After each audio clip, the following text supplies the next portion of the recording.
Sometimes we have to look at things from a different perspective in order to understand the changes we need to make for our deeper future. Can you do that?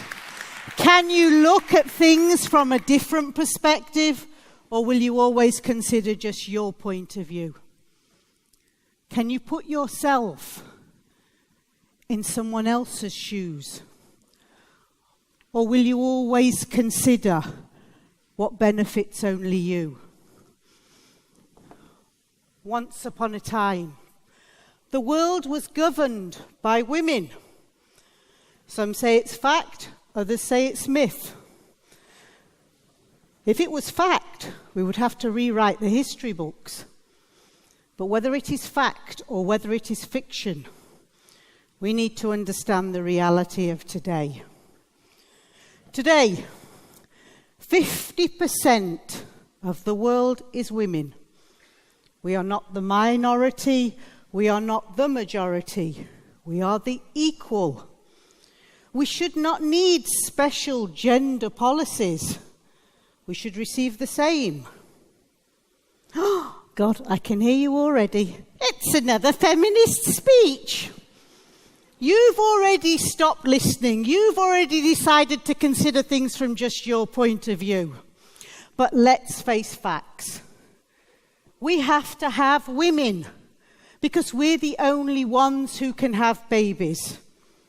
Science has not yet created a solution for that, nor have we convinced men to go through the pain of childbirth. The hunter-killer instincts of men is no longer needed. The power, control, and egos of the male species is in effect leading to the destruction of mankind. The political, economic, social, cultural incompetence of men is leading to a war with a world without peace.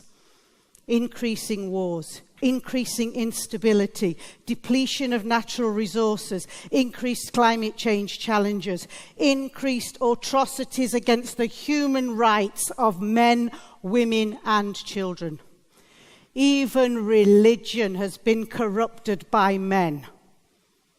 There's evidence and there's statistics to support my views. However, we're not going to go into those arguments now. We need solutions for our deeper future. I'm going to apologize in advance. I am going to be very cruel and I am going to be very direct. Time is running out. I am not prepared to wait the predicted 117 years for parity for women. We know that quotas, positive discrimination, legislation, and blaming women for not applying for the jobs is not working. We need radical recommendations. So, as we have discussed, men have little or no use in our future world. We have enough technology and innovation to totally replace them. Come on. We can fill the sperm banks and women even have toys. Justifying the existence of men is becoming more and more difficult. So, you won't be laughing in a minute. So, in certain circumstances, women will be given the right to carry out selective abortions based on gender. They will have the right to terminate the male fetus. Male infanticide can be carried out where a woman considers that she has sufficient sons and no longer wishes to maintain any more.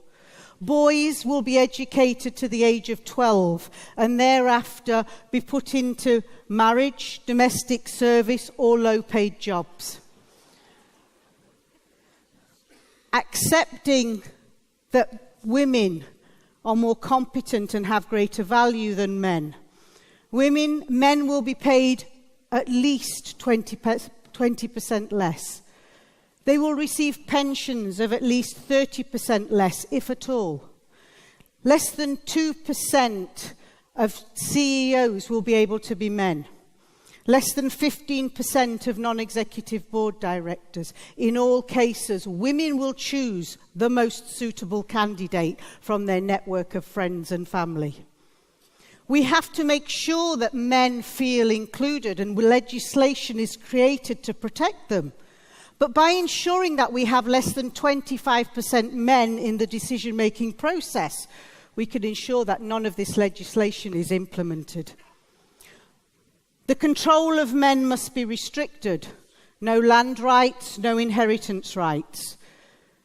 There will be no need for women to carry their husband's surname, nor for women to be faithful.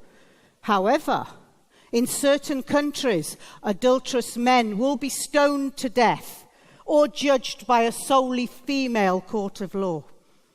Women will not be encouraged to beat their husbands in order to control them. However, if they do, few prosecutions will take place.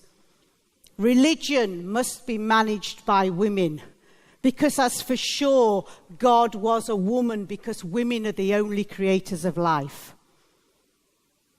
My recommendations can go on, but I can see you're already shocked. You are ready to burn me at the stake like all women who have dared to speak out against the injustice of men in the past.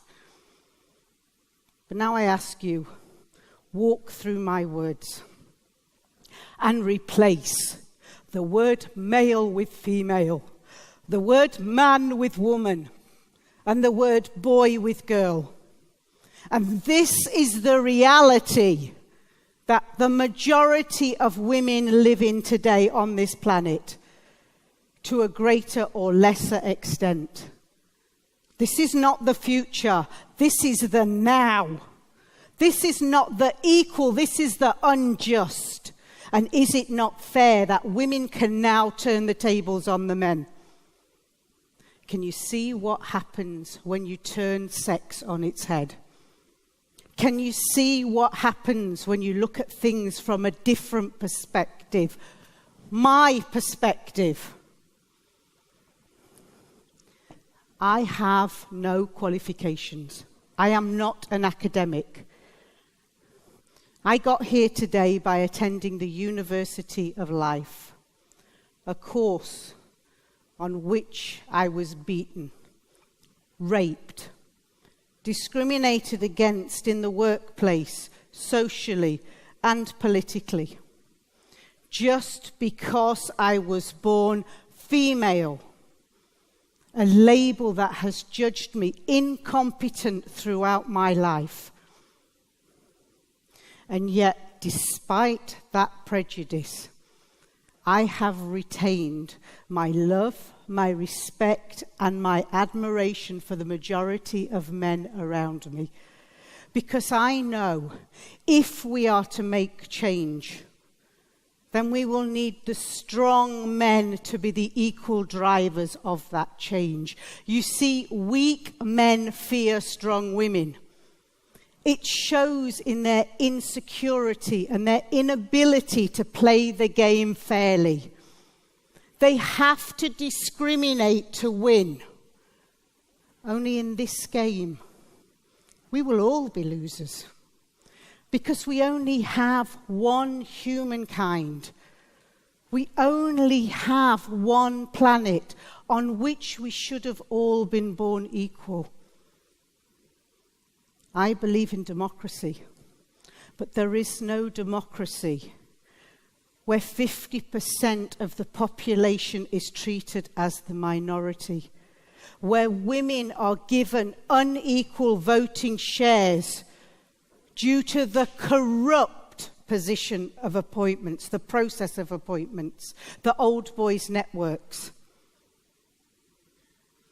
Whether you were born a boy or a girl, conceived a boy or a girl, you should have equal rights to love, to life, to education, to health, to prosperity, to opportunity.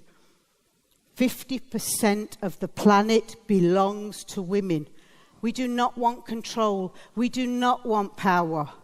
For a sustainable future, we are willing to compromise. We just want parity, equity and equality, where equal means 50-50, and equity means we are equal, but we are different.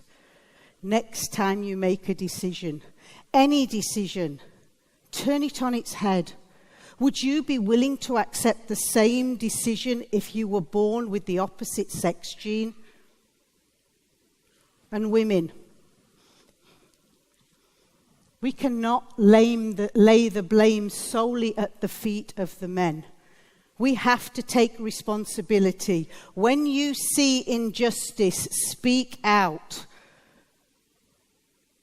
When you see that we are not being given the equality or the equal that we deserve, take it, because we will never be given it. If we do not make change together as strong men and strong women, then I'm sorry.